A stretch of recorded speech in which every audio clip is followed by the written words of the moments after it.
We can hear you clicking your pen, Ashwin.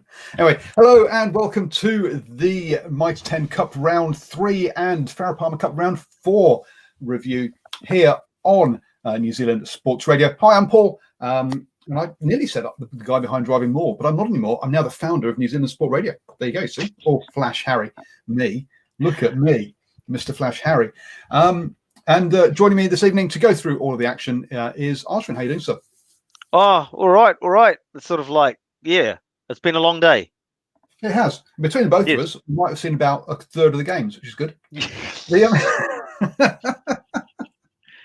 So we'll rely on people in the chat rooms to give us comments on what happened in the games. Yes, exactly. So do please let us know in the chat room for the games that we haven't seen, because yes, it's been a bit of a crazy kind of week, come fortnight, come weekend kind of thing. So it has, yeah. So folks, things you don't know, Ashwin's starting up a new business. So if you need any of your electrical testing and tagging, then obviously drop him a line. And I've just taken ownership of a house, as well as I'm going through my training to work on the election. So between the both of us, our real lives are getting kind of in the way of what we're trying to make our real life. Seeing rugby and talking about rugby amongst the other sports on New Zealand Sports Radio that we do. Exactly. Yeah. So it's all been a bit crazy. So I've only made it to 3 games this weekend in the end, because there were just those are the games that were available. So Mr. KPIs. Yeah, I know. So I headed over to Mount Maunganui to catch the Farah Palmer Cup game between Bay of Plenty and Taranaki.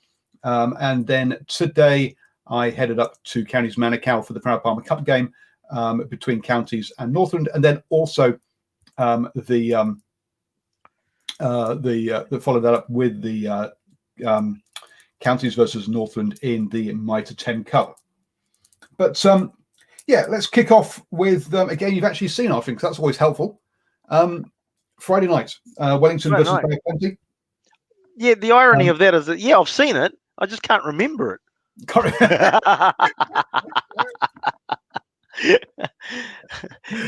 it's sort of like it's always like Friday night actually does seem such a long time ago, doesn't it? It does. I mean, I watched Wellington Manukau 2 in the Farah Palmer Cup, the game before it, but I didn't actually watch the Mitre 10 Cup one, to be honest. Bay of Plenty, I must say, really, I was kind of expecting more of them this season, and they haven't. They've come out of the traps really kind of slowly, which is worrying for them. In that in the Mitre 10 Cup, I mean, the only thing that's really that's in their favour at the moment is the fact that North Harbour's going even worse. So basically, in terms of the game on Friday night, Bay of Plenty, just like this wealth of possession, actually, particularly in the first half, and the opportunity, they just keep blowing opportunities was the key thing. And so that was the big part. And then basically eventually the second half, Wellington sort of takes control, gets in the front, and Bay of Plenty loses that composure that they sort of had. As I said, they couldn't finish the opportunities, and they were really good opportunities that they had created in the first half, and they just couldn't convert them. There was an interesting one, actually, that I think, and we try not to bag the referees, but I have to say, there's impact coming in from the whistle man into games, and one we saw in that Bay of Plenty game, the Wellington game, was Bay of Plenty were sort of like, they were static. He had called them twice for not moving. A maul, sorry, this is a maul 5 meters out for the line. He's called them second time not moving, and then the maul starts moving forward, and he doesn't say anything, right? And then it's moving forward. They go over the line, and so now it's a maul over the line that's held up, which means it's a 5 meter scrum to Bay of Plenty. And he says, "Oh no, I called it twice, so it's a handover." It's like, hang on, you called it twice, but the second time you didn't blow it up, and the maul started moving. It's gone over the line, and now you've said, "Oh, I've called it 2 stoppages, and therefore it's a handover." Well, let's hopefully he learns from that one. I did see a tweet from somebody pointing out that, look, in the Mitre 10 Cup and Farah Palmer Cup, They're not international level referees. They are a bit like we've got club rugby players in there as well. They are progressing and learning as they go along. Yeah, it is part of the development pathway for referees. Let's hope that they are getting the right support and feedback after the games. Yeah, and so as Nocturnal and Simon have said in the chat room there, Bay of Plenty were actually very good in that first half, and it did look like, ooh, and a weekend of upsets, which we'll come to, obviously. In a weekend of upsets, it was looking like they would Wellington were actually doing nothing. And, but again, Bay of Plenty created so much opportunity and just didn't convert. Second half, and Wellington scored, got in the front, not by much, and there was it wasn't like they just then got in front and then sped off, so to speak, but got in front, and then Bay of Plenty just started to do a couple of silly things that would not knock-ons and the like, but just those aimless kicks type scenario, wrong option taking, and then towards the last 20, Wellington basically scored a couple of tries as Bay of Plenty pushed the ball a bit. Yeah, I think we're going to see this probably maybe from a couple of teams, but I think Wellington perhaps. I mean, look, they had a lot of All Blacks that have left them, so maybe they took the first half to re-gel their team before sort of actually playing better in the second half. I sort of think out of all the top teams, let's call them Super Rugby sides, I think Wellington's actually probably in one of the best positions, apart from Tasman, of course. But Wellington's probably in one of the best positions because they've only lost TJ and Ardie, really, haven't they? Although is Amua gone as well? Amua, Dane Coles. Well, Dane Coles hasn't really played in the Mitre 10 yet anyway, has he? Did I miss that? I got that wrong. But I mean, like in terms of their backline, okay, if you go through their backline, it's pretty much untouched. So they've got good cohesion in their backline. Their forward pack, their back row, apart from Ardie, is still intact. So yeah, I was sort of thinking, they're actually in pretty good shape. I think the teams aren't taking their opportunities against Wellington. We saw that with Auckland the previous week. And Bay of Plenty's done exactly the same thing. They're not taking those opportunities. And so then Wellington's sort of like getting that feel-good factor. It's like, crap, we're playing rubbish and we're still in this game. Oh, I mean, against Auckland, they were ahead. I mean, but you know what I mean? And it's just like, it obviously helps you. And then you go and score off the back of not having much position. That definitely sort of sends the endorphins going through the roof. Yeah, and we're going to talk about that definitely in some other games as well. Following up on that one, so on Saturday, we found out who are the contenders and who are the pretenders, really, didn't we? I was at another game for this one, but Tasman versus Waikato, 34-17. Tasman lost a lot of All Blacks. I mean, again, quite a few players there, but they are the champions for a reason when they didn't have their All Blacks last year, and they continue steaming on. Waikato, on the other hand, a team that only had 2 All Blacks in Dane McKenzie and Anton Leonard-Brown, but the drop-off from Anton Leonard-Brown and Dane McKenzie to the next level of players, I think means that in some ways, even though they only had 2, they're one of the teams that's pretty much that's heavily impacted by losing the All Blacks, because I think a lot of their attacking intent previously had been involving those 2 players, and I think when you take them out of that side, you're basically going to start questioning where's the attacking. They're not going to have the same attacking clinicalness in their back. Obviously, I'm using good English, like Good England. My England. The Englandman he is using good England. Yeah, absolutely. It's like, but you're right. I mean, like I saw highlights. I've only seen highlights of that game, and it feels, I think the highlights are a bit deceptive.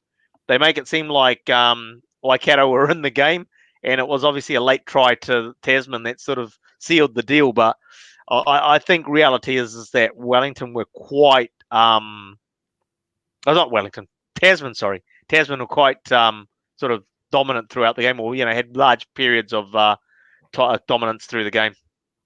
Yeah, I mean, look, it was 13-5. They pulled the way up at half time. They pulled away to 27-5. Waikato managed to pull it back to within 10 points. There's still 2 scores behind. They never were in touch. in this one. This was a Tasman all the way. And you got to say now that Tasman, the only undefeated team left in the Premiership, and it's going to take some stopping them from going back to back. Let's be honest. So I'm not sure there's much more to say about that one really. That other than Tasman march on and looking very dangerous. And also, what does David? When is Havili going to go overseas and get himself and actually do 5 years and become an international for somebody? Has he been just seriously? Why he hasn't got more All Blacks caps? No idea. Then we get on to some of the because there are upsets and some big questions. Nocturnal writes, does Quinton Pye need to work on his decision on defence still? Yes. I mean, look, he's only a young player. So everyone at that level with only only his second season at Super Rugby, I think it is, or is his first season actually? Yeah, second. I think it's second season. I think it's second season all round, isn't it? Pretty much at Super Rugby and Mitre 10 level. Actually, I think he might have missed last year because he was with the under-20s. Okay. Super Rugby. This is his first Super Rugby season. So, I actually think that Quinton Tupaia actually has to work on his overall game. It's not just his defence, actually, even in attack. I mean, obviously he has his moments of brilliance, but I think he's actually got overall game that he needs to work on. But he's a very good young player, but he is still a young player with a lot to learn. But do you think, classic, right? I mean, every player that's coming through is an awesome player, is the next thing, best thing since sliced bread. But it's just like, how many actually end up delivering at that top level? True. There is a big difference. I did a couple of posts 4 or 5 years ago now, where I looked at the Junior Rugby World Championship winners, and said how sort of look where are they now? Because if you win the Junior Rugby World Championship, essentially you're the best team in your age group. The problem is when you step up to professional rugby, you have to be the best people within a 15-year age groups, so the step up is and obviously they're all older, more experienced players. So to make that step up does take it can be too much for some players. And we've seen some players who look great at that kind of level. I mean, some players such as that I thought would have gone better. I've gone blank. Dave McKenzie's brother, Marty McKenzie, for example. Morty, really good, good underage player. Good, good age group player, not underage player. Good age group player. Good Mitre 10 Cup player. Get to Super Rugby where he's not got the same time and space, and suddenly, he struggles. There's definitely that. It's as you get less time and space, it all gets worse. Now, Stephen has pulled us up on something, which is the Wellington game. Another hooker. Did you see it? I did actually. Yes, I've seen the try, but that's not all I've seen about that game. Right. That was sort of like sorry. Yeah, Steve, good on you for pulling us up on that one because it was a sensational try. There's a short side line out move, and it's just like, geez, he basically we went about 40 meters to go score it as a hooker. So it was shades of the old when Asafa Umoa turned up on the scene and he did those big long runs. But fullback, I think it was. He took care of the fullback on the way through. Or no, it was Caleb Trask, I think it was, that he actually took care of quite nicely as well on the way through. And to score is a good little 1-2 move. I can't remember who it was with actually, but but basically got the ball from a 40 out and just ran it in, sort of beat a few defenders. I mean, nice little line out move to give them the space as well from memory. From Napier boys, so get back to Hawke's Bay. Stop messing around in the capital. Seriously, you get back into the countryside. Go do some hunting. You don't want to be in. Dear me, bright lights not good for you, mate.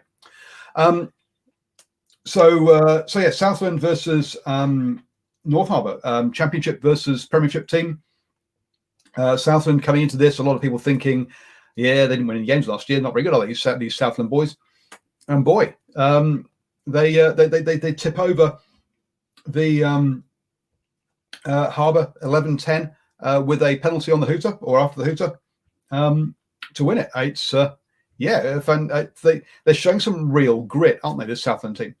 Oh well, it's not just grit. You know, I mean, like the Southland teams on the past that have gone unbeaten and have gone winless in a season have shown grit. To be fair, but so these guys are showing grit, but they're actually showing capability as well. So that's why they're able to sort of like get downtown in terms of, you know, get field position, etc. I mean, when we watched that game against Harbour, I unfortunately I was in and out of that game, and I didn't actually see the end of the game. I think I caught up with a highlight to see the penalty itself at the end. But every time I was watching it, Southland were making, you know, good gains down the field. They were working it in and around with their forwards, and then they'd send it wide. So so they were actually doing some good work. Harbour was sort of like just really, you got to say, I think it's a mental issue there in terms of making sure you lift for all your opposition and not taking anybody lightly.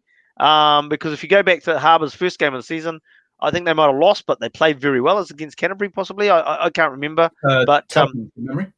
Yeah, but you know, they played pretty well. But then basically since then they've played what you would say lower people on the lower opposition on the table, and they haven't lifted the same as they did in that first game. No, and you're right. Well, it was Canterbury in their opening game. Then they played Waikato and got heavily beaten by Waikato. But that was a Waikato with Angelina Brown and Damon McKenzie. But then this long trip down south really and two yellow cards didn't help them, to be fair. Although the second yellow card was wrong. Actually, the card was right. The man was totally wrong. He wasn't even. Okay. He was the wrong player. Well, what happened was basically it was a quick tap by Southland, and two Harbour players hadn't retreated because basically it was on the 5 and they hadn't retreated behind the goal line, and they came. So a tackle was made and those two players then joined the ruck. So they were always in an offside position, and Jared Cowley Tuioti was on the goal line, and then he goes and joins the ruck, and he got pinged. Oops. He was going, what? But yeah. I mean, like, the decision was right in terms of the yellow card. They just got the wrong man. Right. Yeah. So I mean, I mean, Steve Harris makes a good point here. Look, Del McLeod has been good. So if you want to have a listen to him pre-season, he was talking about some Southland making the playoffs. They were in this to win it, not to. They weren't here to make up the numbers. Which, when you listen to some of the other guys, that's not how they were talking. So clearly, he's been. So you can go back and listen to that interview. And then Tony Lambourne, I interviewed him after the Bay of Plenty game. And he's been talking with the head coach down there and thinking about this season since December last year. So this is no shock here, folks. This has come about because of this is no fluke. Sorry, this has come about because of proper planning and putting the right pieces in place and then getting them all working together. And the results that they've had, I mean, they would have been very frustrated with their Bay of Plenty result because, you know, they probably had a really good opportunity to win that game, basically on the hooter, and unfortunate call against them, which again, not correct, probably the best way to put it, and sort of like it stuffed up their driving maul, which was moving forward, and they probably would have got the win there, and then to back it up against North Harbour after that disappointment and get the win, it's just going to help their confidence. So going forward, they're actually probably looking good in terms of having a decent tilt at that sort of top 4 playoffs if they keep going. Yeah, absolutely. They're definitely in with the shouts. Looking at it at the moment. So yeah, fantastic. Conversely, Harbour are going to have to start, go back and have a look at themselves. Harbour getting relegated this season, basically. We'll look at the table later, but I'd like someone to put up a case of anyone else getting relegated. Okay, let's talk about selection there. not having Bryn Hall, who was not injured, not even on the bench, was, I think, crazy. Yep, I mean, we don't know what's going on. Obviously, at Harbour, I mean, Sam Ward was not happy after the Waikato game, and I'm glad I didn't have to try and get an interview out of him in this game, because I'm sure he would not have. He would have been very upset after this one as well. Normally, Sam Ward is a fantastic guy, a wonderful to give his time and to interview, but I'm sure he's going to be frustrated as anything with these performances. This is not what he's been training the guys to do. I'm pretty certain. Moving on then, and we upset follows upset. Hawke's Bay versus Canterbury 2019, another championship side over a premiership side, but not just any old premiership side. We're talking about what they've made the finals in some like 11 out of the last 12 years or 13 years, something silly. Only lost it kind of twice, I think, maybe 3 times actually. Think about it, because Tasman's won 1, Auckland's won 1, and Taranaki have won 1. But apart from that, they've dominated this for the past over a decade. Sure, they've lost a lot of All Blacks, but it's just Canterbury we're talking about here, right? They're not supposed to be impacted by that, and they go and lose. Again, after the hooter, line out maul, Ash Dixon putting it down to win it, but wow, basically just wow. Oh, look, the game. I mean, a game of the round, obviously. Not just. I mean, I'm not saying that because Canterbury lost. I'm saying because of the intensity of the game. I mean, Hawke's Bay were all over Canterbury in that first half. Canterbury really.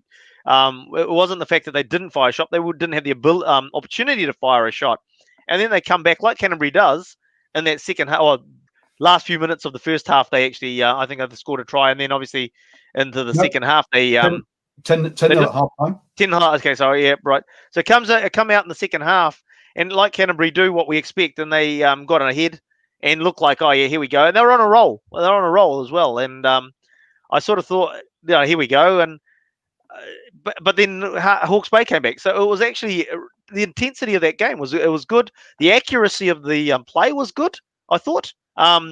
Hawke's Bay probably lost their way and let Canterbury into that game in that second half when sort of Canterbury started to get in and lift their game, because some of the things that they did in the first half they went away from, I thought, that were working for them. So and then for them Hawke's Bay to come back and to score after the hooter, after the final whistle. Well, it wasn't the final whistle. It was the final whistles after the kick they missed. So after the hooter was just a fantastic win. For the likes of someone like Ash Dixon, you saw there on his face what it meant to him.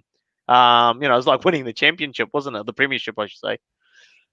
Oh, it's a massive win for Hawke's Bay. It's like 32 years or 35 years since they've or 38 years when it was.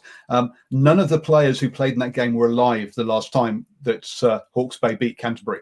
It's that long ago.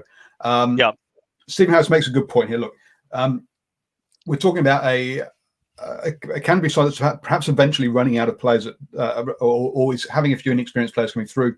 I mean, he's talking about the bench in that comment, but I mean, New Stub at 15, not a name I recognise, for example.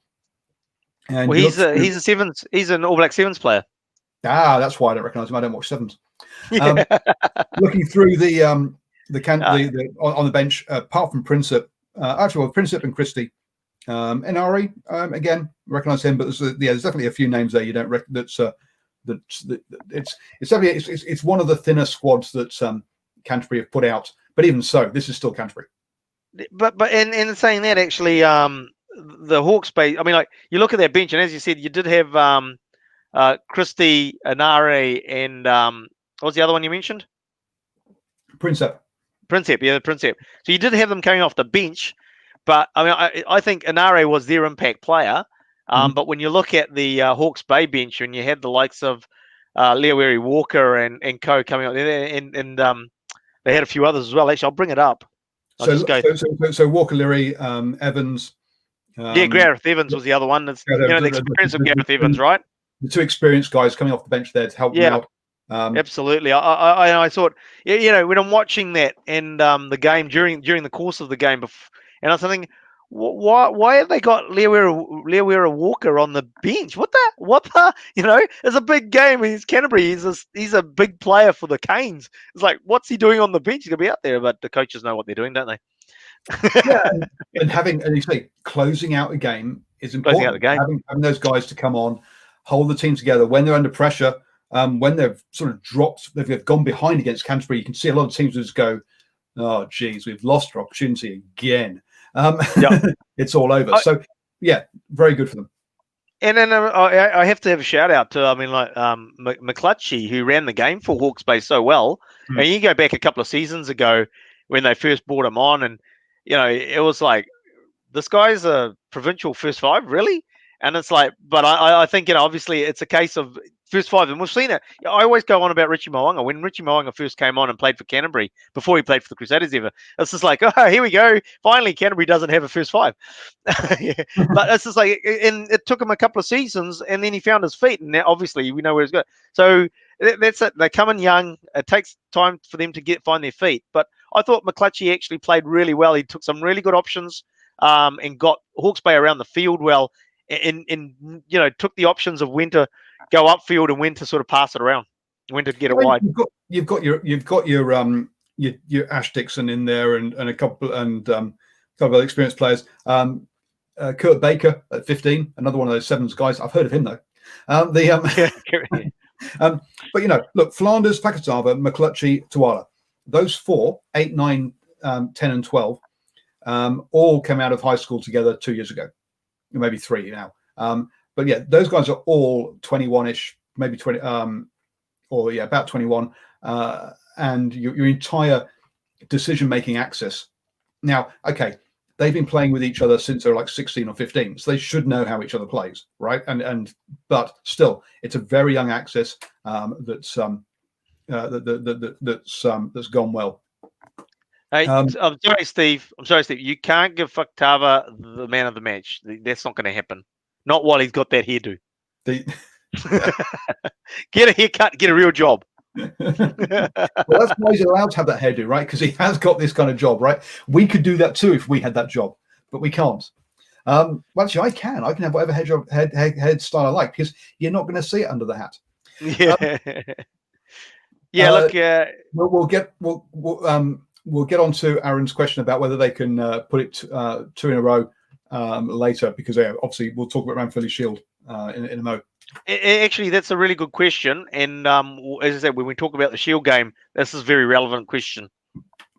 Yep. So moving on then. Do the Shield game.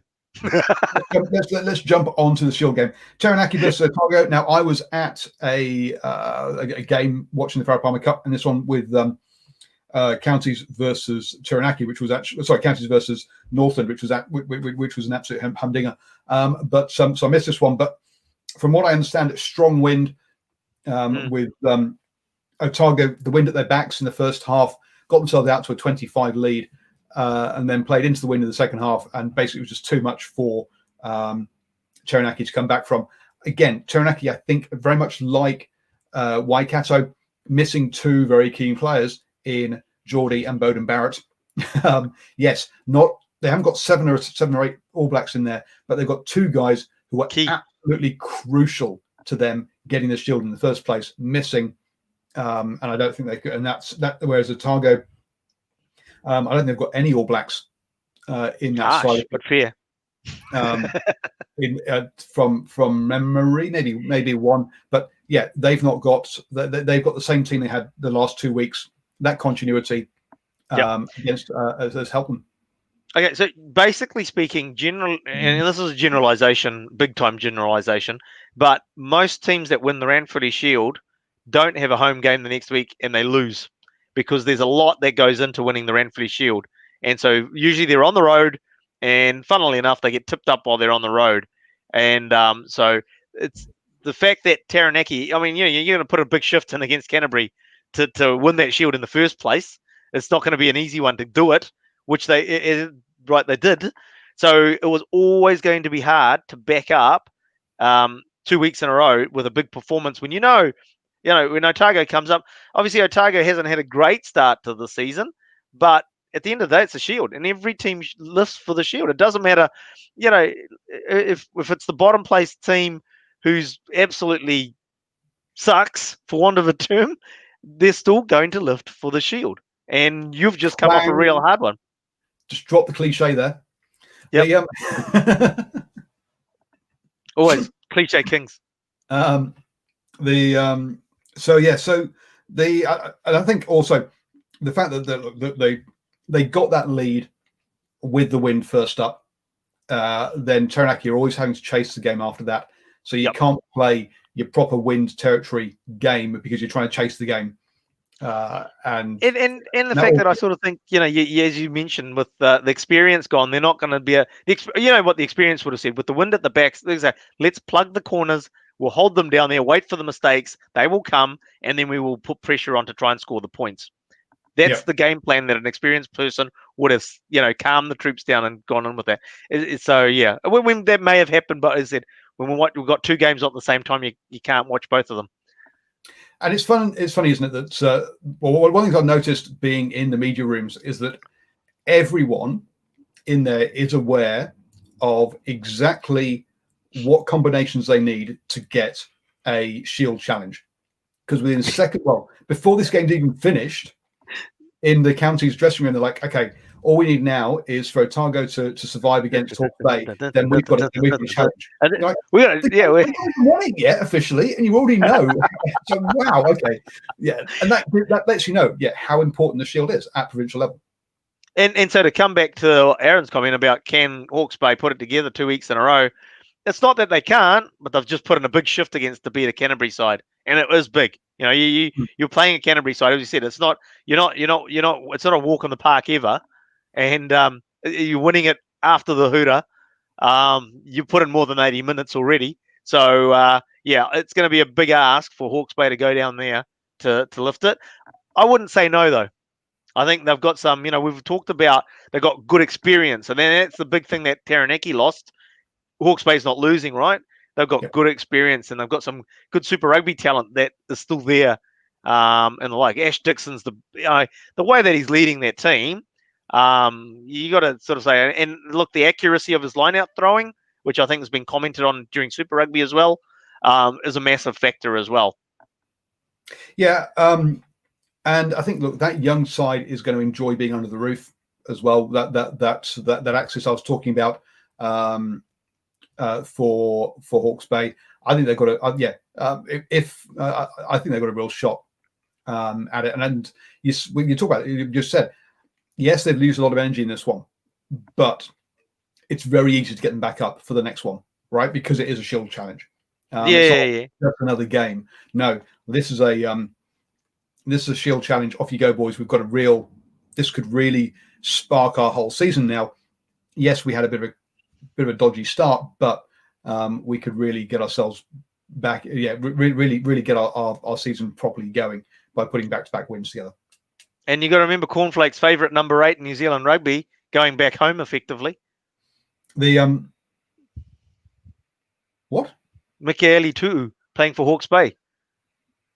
He'll be playing he plays for the Highlanders.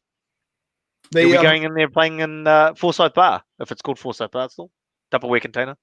Mikaeli Tu'u doesn't play for Hawke's Bay, does he? Yep. He wasn't in the side this weekend.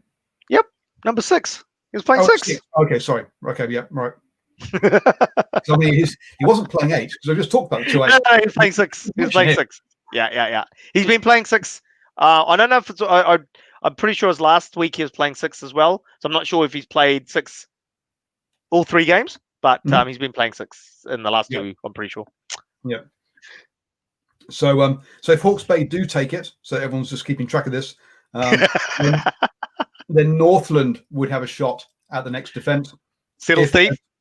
If Otago keep hold of it, then counties are the next one that get to have a go at challenging for it. Yep. And it's just like and Northland gets a shot after that. I think Northland's got a shot. Northland's playing Otago down in Tupperware container as well. Oh, that's way. Look, no, it's way too far down the track. How many combinations and permutations and stuff where it can go through? You just mentioned it. That's what we do with the Ranfurly Shield. That's what we do every time it shifts. It goes, who's got a challenge? Where could it end up? And you start talking about that. That's a classic Shield thing. Yes. So there you go. So Hawke's Bay next challenge. If Hawke's Bay win, Northland challenge. If Otago win, Counties challenge. That's as far as I'm going. I'm not going any further than that. My brain just can't at this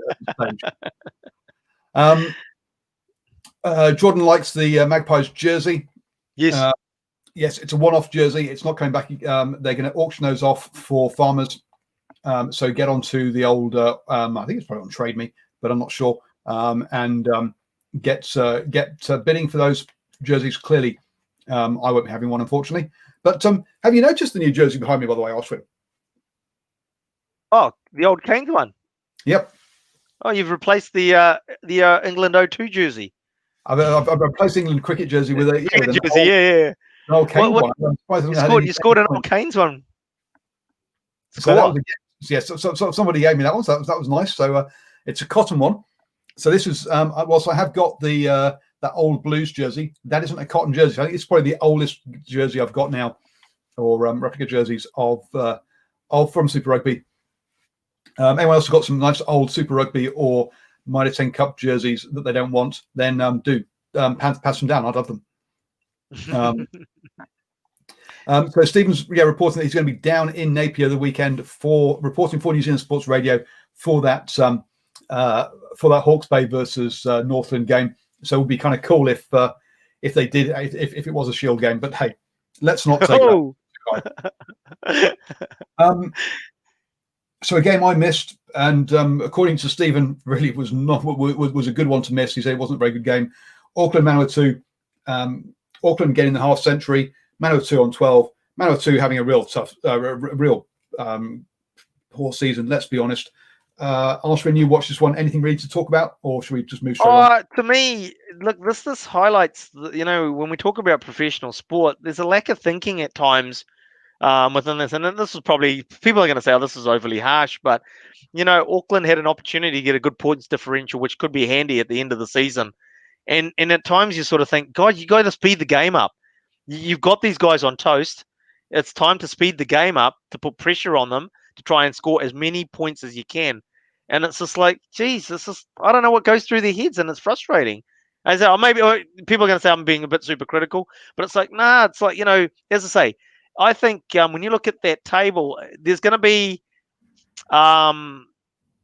teams beating teams that got beaten by other. It's not going to be consistency there, and there's opportunity for like quite a logjam at the top of that table, apart from Tasman, and the thing is that points differential, bonus points. Obviously, they got the bonus point, but points differential could be. So they really should have been basically trying to hammer home that advantage to basically just rack up as many points as they could. Other than that, sorry, Batman, going to have to disagree. Jordan Trainer, surely that was sarcasm. I'm sort of like, I think Jordan Trainer's had his opportunities. He looked good against Manawatu. Against Wellington, he looked absolutely terrible. So no, Jordan Trainer's definitely a no for me. I'd actually like to see what other options Auckland has around to sort of pop someone in there at in 15 jersey. Okay, I've not seen that comment, but that's fine. Hang on. That's all right. Not a particularly interesting game. Congratulations, Auckland. You got the bonus point. You got the win. That's right. Yep. Fine, whatever. Counties versus Northland. Counties again, a tough old season, but boy, they've started off well. Got themselves a 12-3 lead in that first half with the wind at their back. But really didn't in the second half. Got really shown how to be clinical. They got down to the Northlands line, but turned over the ball. Then penalties let Northland get some all the way, piggyback to Auckland all the way to their line, and Northland showed them how it was done, bashed over, and got the tries to get themselves back into it. They take the penalty. They have another couple of scores from or total opportunities, but at the end of the day, they didn't take them, didn't counties when they were bashing away at the line. Northland held them out, whereas Northland, when they got down there, did take opportunities and ended up scoring 3 tries, all sort of bashed over from not very far. I'll be posting my interview with I've gone blank. Red-haired guy for North. Tom Robinson. Tom Robinson. There we go. Redhead guy. The good thing is Clifford the big red dog. So did my interview with him, saying, "Hey, congratulations on the try." So I don't think I got one. It's like, really? Because we thought he did in the press box. Looking at the Tribe Sports app, they don't think he got one either. So in the media box, we decided he had got one, and obviously that ruined my interview with him. Interview with the Auburn Ledger, clearly not very happy. Tough old season for counties with 3 losses now on the bounce. Kieran Reid played the full 80 in there, by the way. In the first game, he was only allowed 40 minutes from his Japan side, but that would be ramping up over time. And clearly, he was the message was different. I didn't talk to the coaches after the game of this one. I needed to get home to do this show, so I didn't have time. But I did have a chat with a couple of the players, and those interviews will go up on the New Zealand Sports Radio Facebook page. There.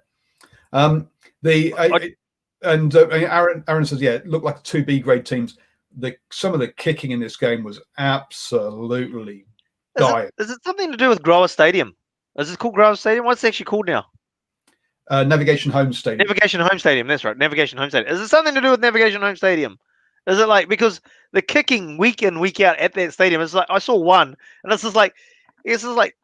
is Kieran Reid camouflaged? Because the Northland player, absolutely perfect kick, because it went straight to him on the sideline. It was a crossfield kick.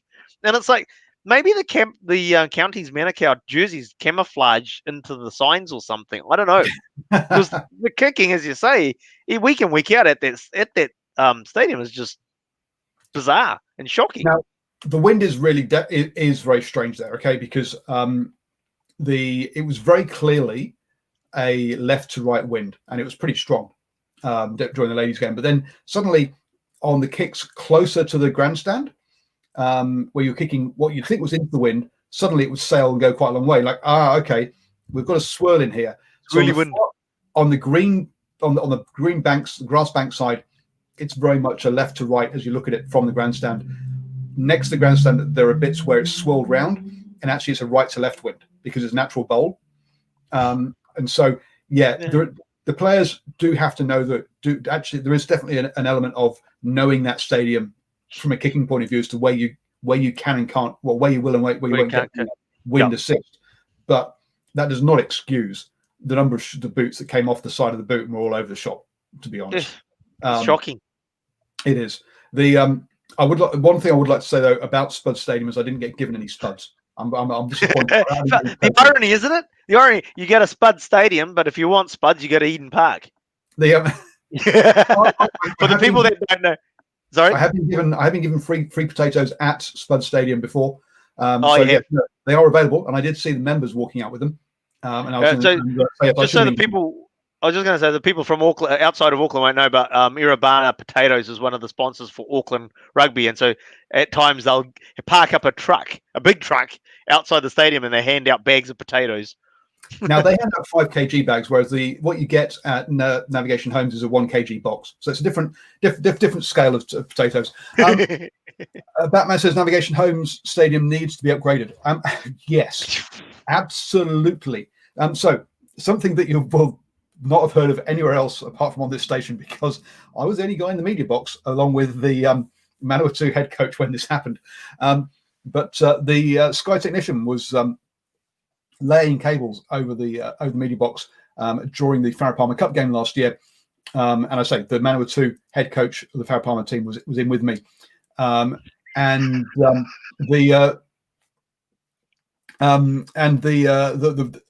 technician put his foot through the roof. So now, and they haven't fixed it. There's still a hole in the roof of the media box where he put his where they put his boot through. And as Stephen says, yes, the box at Eden Park does not have a leaky roof like the, well, actually, to be fair, it's not a leaky roof because there's another roof above it. But it does need upgrading. One of the problems is, look, now it's part of the Super City. Auckland Council, are they really going to upgrade a stadium down there? I'm not convinced. I did have a chat about that because apparently the council owns the ground, but Counties Manukau own the buildings. So it's Oh wow, what a great mix that is.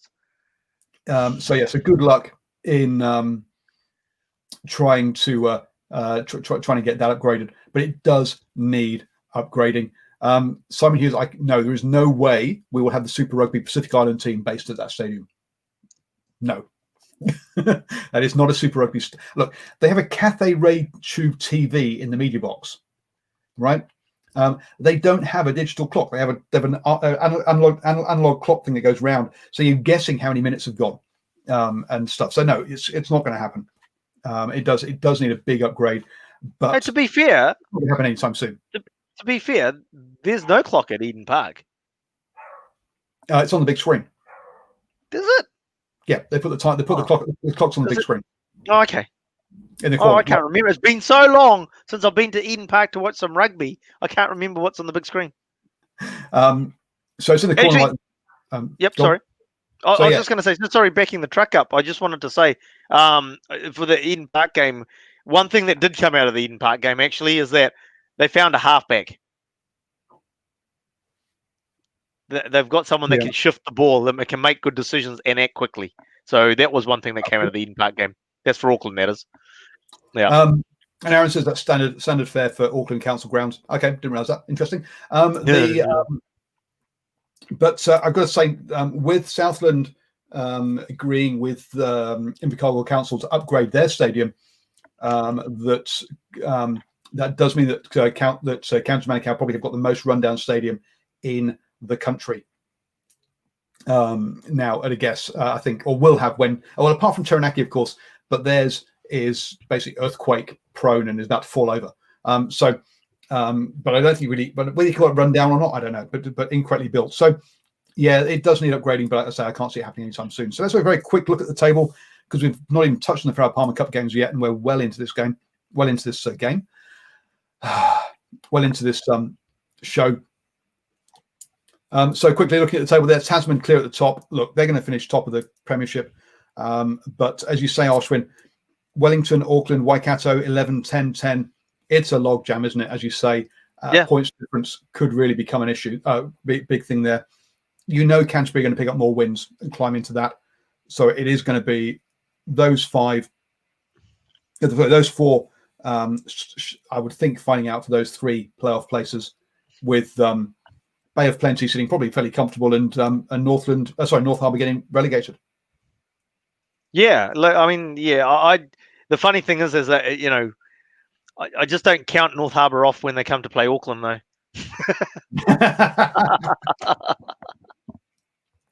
But it's going to take more than one win to survive relegation. Yeah. Win that one. Down in the Championship, for all of Hawke's Bay having had a poor start, they're top of the table, which is like, what? That's that's impressive for them. Otago also in there now. Being both sides, we thought had a bit of a dodgy start to the season, to be honest. Absolutely. But Southland in third place. But Southland, Southland team we think has had a good start, is actually behind two teams we think have had a dodgy start. So interesting about different perceptions of where we expect teams to be. But it looks like it's going to be a fight between those top five for those four playoff places. Manawatu and Counties Manukau really, really need to get a win next weekend. Otherwise, they're going to find themselves trailing a long, long way behind. There. So let's move on then to talk about the Farah Palmer Cup, where Ashwin will probably this might become a bit of a monologue as Ashwin passes out. So Wellington Manawatu, really, really cracking game, actually, in all honesty. On Friday, was 28-31, ding dong battle between those two, and a cracking game. I wasn't expecting this from Manawatu, but look, they've really stepped up, and look, they've got a decent side down there, and making it a real 3 or 4 horse race. 3-horse race to see who is going to go with Canterbury and get promoted. Tasman, 24. Otago 67. Look, that's a decent showing from Tasman. We know they're a really young side, not expecting to challenge. They're all about sort of developing some young players and pieces. So yeah, I thought so. Yeah, unsurprising there by Otago. Otago, along with Wellington and Manawatu, will be, I say, fighting it out for that second place in there.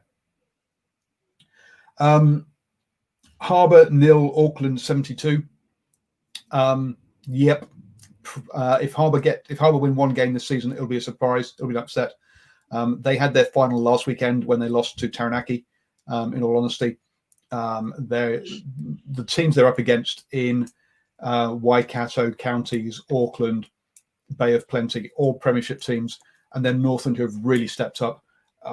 North Harbour, it's a tough season. They're on a 2 to 3 year project, as you will have heard on my post-match interview with their captain on week 2. Sorry. Do interrupt me at any point, Ashwin. You've got a point to make. Yeah, sure. Plenty versus Taranaki. Look, this was one in the first 30 minutes. It's 41-0 after half an hour. To be fair to Taranaki, they came back and made better fist of it from there on inwards. Finished 73-17. Look, Taranaki looked better when they got hold of the ball. They didn't hold the ball in that first half. They played their cup final last weekend when they beat North Harbour. That's the only win they're going to get this season. As I say, it's a really tough North Division in this. Taranaki got their first ever win in the Farah Palmer Cup last weekend.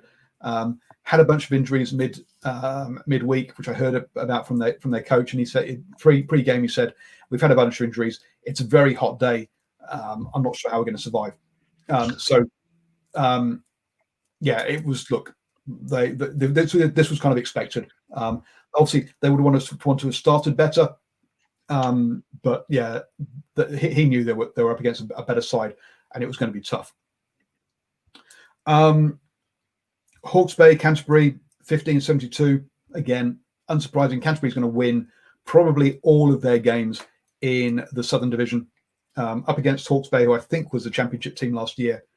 This was always going to be one-way traffic, to be honest. Well done, Hawke's Bay, getting 2 tries or 3 tries. When you look at Harbour, didn't get any points at all. I know you're going to say, hey, Paul. But no, against Canterbury, it's a mismatch, to be blunt. Game of the round by a long way.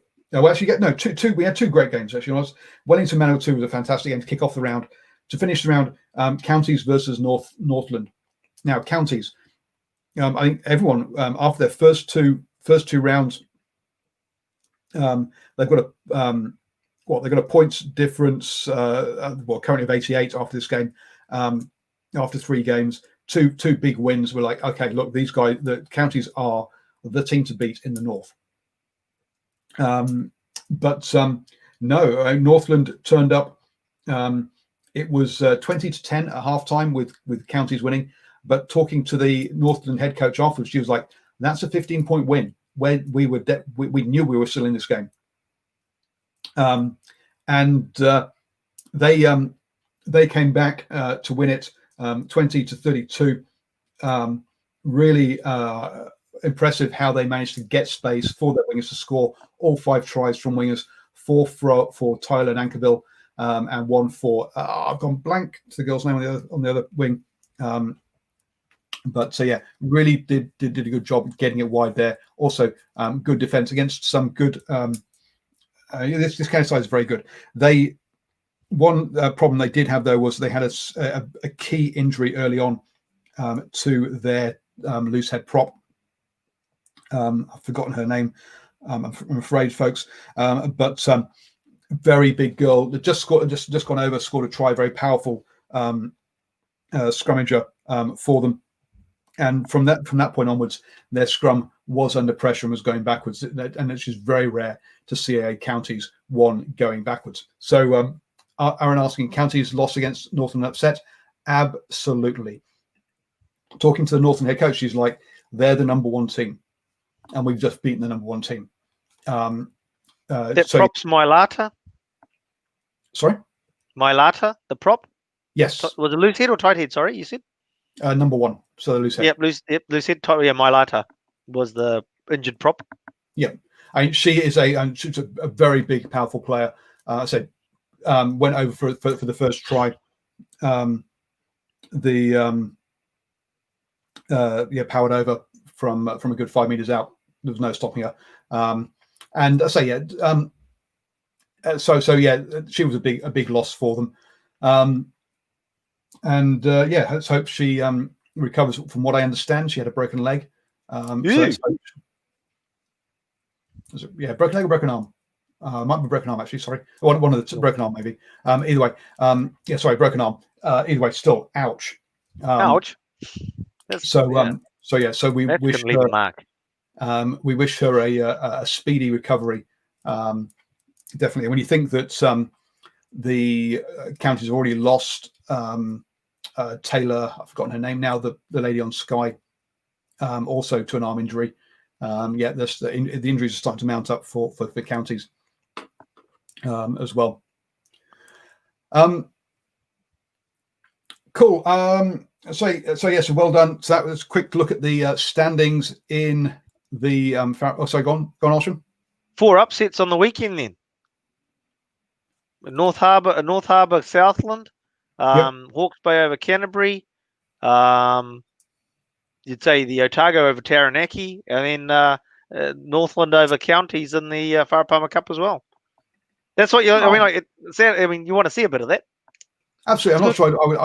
I picked the Otago win. Oh, did you? So I'm not sure that was an upset personally, but there you go. I also picked Southland, but that I know was against Harbour, but that was an upset.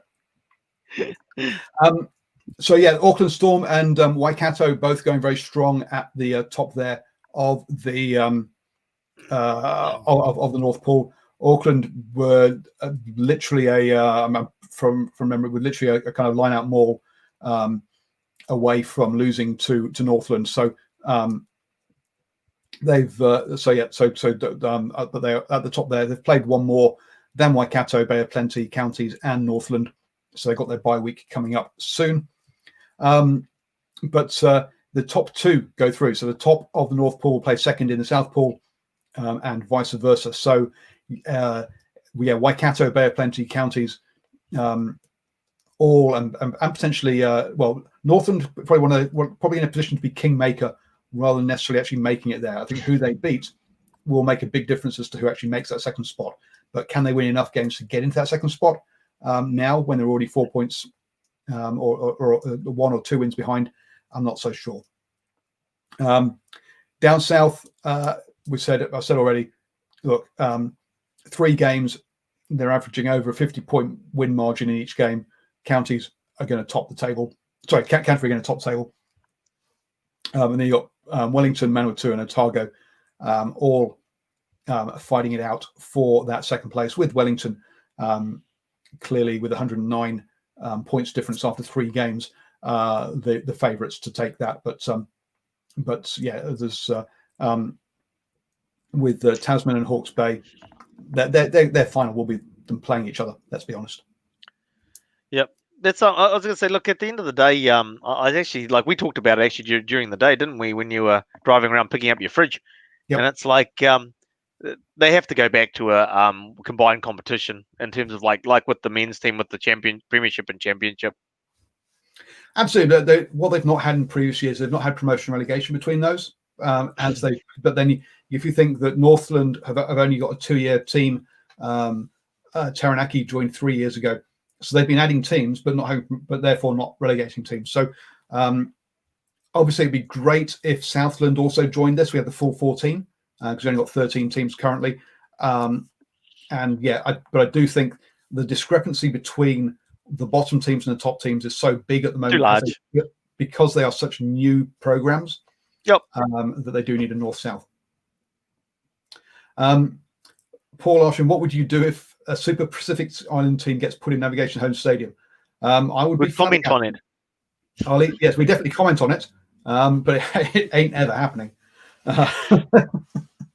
Not in a month of Well, Sunday. okay, so here's the problem, and the issue is the fact is that you sort of think, oh, we put a Pacific Island team, we'll put it in South Auckland, so it's like, oh yeah, where do you play them in South Auckland? Oh, we play them in Pukekohe. I was like, well, actually, the Pacific Island population isn't in Pukekohe. The Pacific No. Island community is in Manukau, Manurewa, Takanini, sort of only through the rest of Auckland, basically. They're not in the Pukekohe area. It has to be Mount Smart. There's nowhere else to put it. Mount Smart would be Mount Smart, and then you basically got You got two teams actually playing in Central Auckland. Yep, which is questionable, but that is a topic for the Driving More show on Monday nights at 8 p.m. Do join us for that. Thank you everybody for joining me. Thank you very much. Before you go for the Driving More show, maybe you could do the Where's Nico Jones? Yes, we'll do also the Where's Nico Jones, because Where's Nico Jones on Driving More show on there. Stephen Harris, who will let us know where Nico Jones is. So thank you everybody. From Watermatter. Have a great night. I need to go to the toilet. That's why I'm ending it quickly. Keep it talking. Keep it talking.